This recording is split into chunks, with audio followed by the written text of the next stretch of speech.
Assalamualaikum warahmatullahi wabarakatuh. Perkenalkan, nama saya Rini Royani dari kelas non-reguler semester 2, NPM 7420120179, mata kuliah Hukum Pidana. Dosen Ibu Profesor Dr. Hajah Eni Nuraini SHMH, Wakil Asisten Dosen Bapak Dr. Emrendi Aridayandi SHMH. Tugas review pertemuan hukum pidana ke-14 mengenai bab 7 alasan penghapusan pidana part 3. Alasan penghapus pidana ini atau dalam bahasa Belanda itu strafrechtelijk ground ini adalah alasan yang memungkinkan seseorang yang telah melakukan tindak pidana tetapi kemudian dia tidak dikenakan sanksi pidana. Kenapa tidak dikenakan sanksi pidana? Pertama, karena perbuatan yang dilakukannya tidak memenuhi rumusan delik, atau yang kedua, orang tersebut tidak dapat dipertanggungjawabkan. Oleh karena itu, alasan-alasan penghapus pidana ini dapat terjadi karena pertama, tidak adanya perbuatan melawan hukum, atau tidak ada perbuatan yang bersifat melawan hukum, dan yang kedua adalah tidak adanya kesalahan. Atas dasar itulah kemudian ilmu hukum pidana membedakan alasan penghapus pidana dalam dua bagian besar, yaitu alasan pemaaf dan alasan pembenar. Alasan pembenar yaitu alasan yang meniadakan sifat melawan hukum, artinya perbuatan yang dilakukan oleh pelaku itu bukan dibenarkan sebetulnya, tetapi perbuatannya seolah-olah dibenarkan, sehingga tidak masuk dalam ajaran melawan hukum. Nah, alasan ini kemudian dibenarkan. Misalnya contoh ada 4. Yang pertama ada overmatch atau daya paksa, yang kedua bela paksa atau nadusta atau nadwir, yang ketiga melaksanakan perintah jabatan, dan yang keempat melaksanakan perintah undang-undang. Melaksanakan alasan pembenar ini, tadi alasan pembenar yang umum ini yang namanya daya paksa atau overmatch itu diatur dalam pasal 48. Kemudian yang namanya bela paksa atau nadusta atau nadwir itu diatur dalam pasal 49, dan melaksanakan perintah undang-undang diatur dalam pasal 50, serta melaksanakan perintah jabatan diatur dalam pasal 51. Nah, alasan pembenar ini terdiri dari alasan pembenar umum dan pembenar khusus. Yang 4 tadi masuk dalam alasan pembenar yang umum, sedangkan alasan pembenar yang khusus adalah terdiri dari dokter dan para saksi atau para wasit yang menghadiri perkelahian tadi. Kita tahu bahwa perkelahian itu tidak boleh, sudah dihapuskan oleh undang-undang, tetapi kalau perkelahian tanding itu dengan alasan untuk olahraga itu diperbolehkan.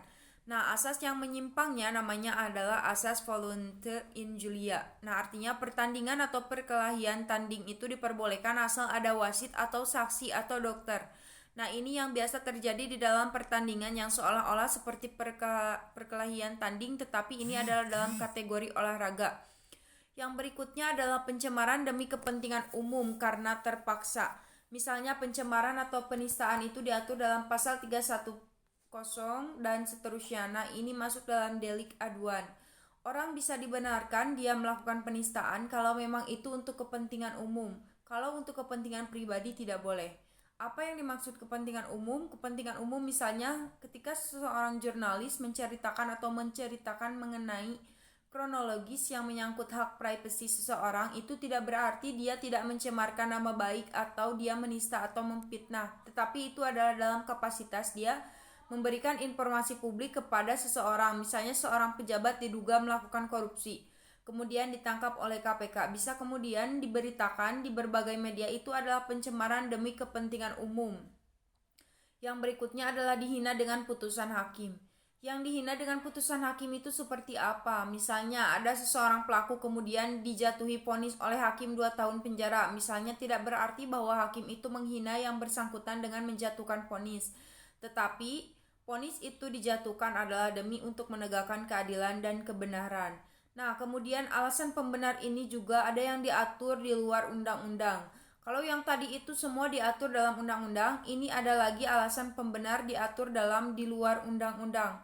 Apa itu? Yang pertama adalah Ibu pernah menjelaskan dalam ajaran melawan hukum.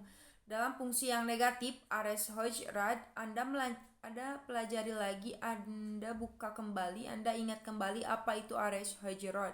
Nah, ini adalah alasan pembenar yang di luar undang-undang.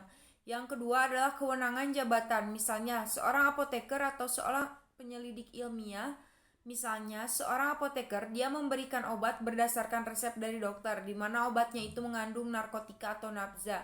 Nah, artinya dokter itu tidak melakukan perbuatan melawan hukum undang-undang narkotika karena dia dalam rangka memberikan itu sesuai dengan resep dokter untuk pengobatannya untuk kesehatan, atau misalnya penyelidikan ilmiah seseorang calon mahasiswa kedokteran melakukan pembedahan mayat.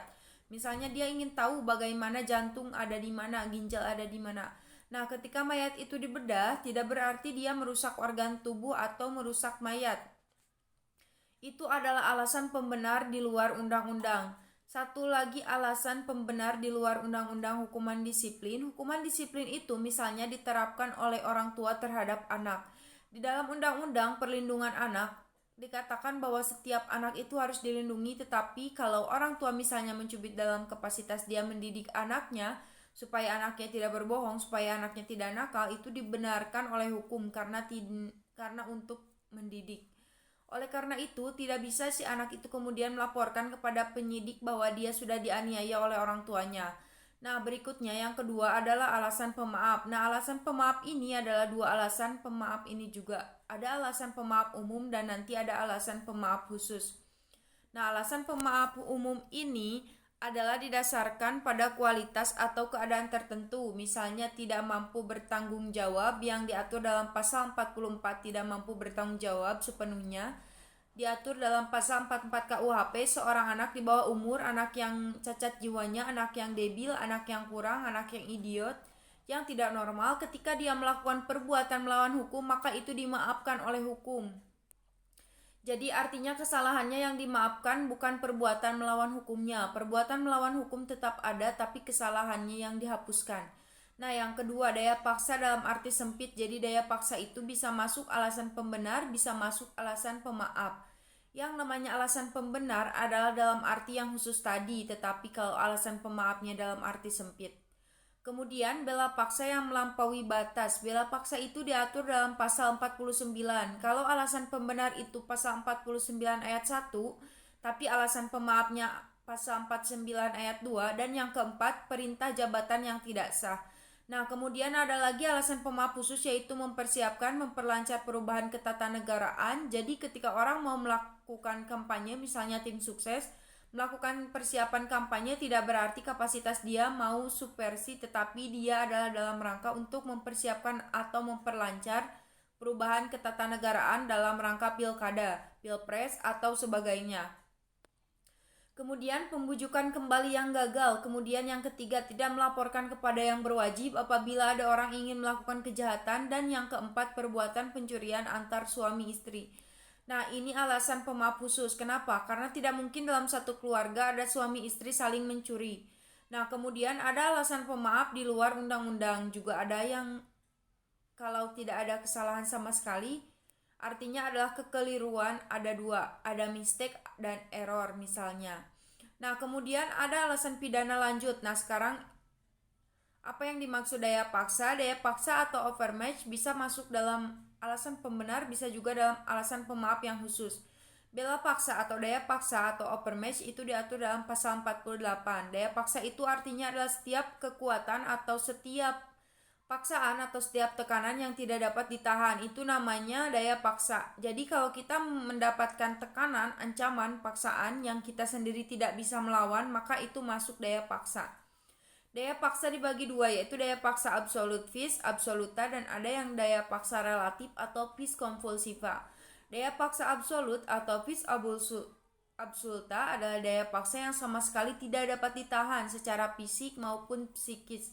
Misalnya bencana alam, wabah, ini daya paksa yang absolut. Daya paksa yang relatif artinya daya paksa itu masih bisa ditahan sebetulnya, tetapi kita tidak mampu untuk melakukannya. Misalnya, ketika orang mau dijamret, nah itu tidak mungkin kita pasrah begitu saja, tetapi tentunya kita mempertahankan. Ketika kita mempertahankan tas yang mau dijamret, itu berontak dan kebetulan si pencopet itu terkena tendangan, maka itu adalah menendangnya, itu adalah dalam kapasitas terpaksa kita melakukan. Jadi daya paksa dibagi dalam tiga bentuk. Yang pertama adalah pertentangan antara dua kepentingan umum. Jadi di sini ada pertentangan antara dua kepentingan umum. Ini adalah contoh kasus. Ada seorang Yunani namanya Carneades. Nah, kemudian si Carneades ini sedang dalam kapal laut yang kapalnya pecah di tengah laut. Kapalnya sehingga Carneades berenang di dia menyelamatkan diri ketika Carnage sedang berenang. Dia melihat ada seorang sesama penumpang yang asalnya dari kapal tersebut sedang ada di atas sebilah balok. Kemudian Carnage ingin naik di situ karena dia tidak usah berenang lagi, tetapi balok ini hanya mampu dinaiki satu orang. Kalau dinaiki dua orang akan tenggelam, sehingga terjadilah perkelahian dan perebutan. Dan Carnage berhasil merebut balok tersebut sehingga dia selamat naik balok ke darat tanpa berenang. Sementara orang yang satu awal rasa di atas balok, dia harus berenang. Sampainya di darat, dua lapor bahwa dia nyaris dibunuh oleh Carnage. Pada peradilan tingkat pertama, Carnage dihukum pidana, tetapi ada tingkat kasasi, Carnage dibebaskan. Dasar pertimbangan hakimnya karena ada pertentangan antara dua kepentingan hukum. Kepentingan hukum yang pertama adalah setiap orang wajib melindungi dirinya sendiri dan orang lain. Jadi orang lain itu yang kedua. Jadi yang pertama itu harus melindungi diri sendiri dulu. Sehingga di situ ada pertentangan kepentingan hukum menyelamatkan diri sendiri atau kepentingan hukum. Menyelamatkan orang lain dalam posisi seperti ini, setiap orang punya logika pasti akan menyelamatkan diri sendiri dulu, kecuali kalau orang yang di atas balok itu misalnya orang tua, anggota keluarga dan sebagainya. Itu lain lagi, tapi kan ini orang lain. Nah, inilah yang terkenal dengan arrest papan Carnage. Yang kedua, pertentangan antara kepentingan hukum dan kewajiban hukum. Ini contoh yang terkenalnya adalah option arrest tahun 1932 di Belanda atau arrest kacamata.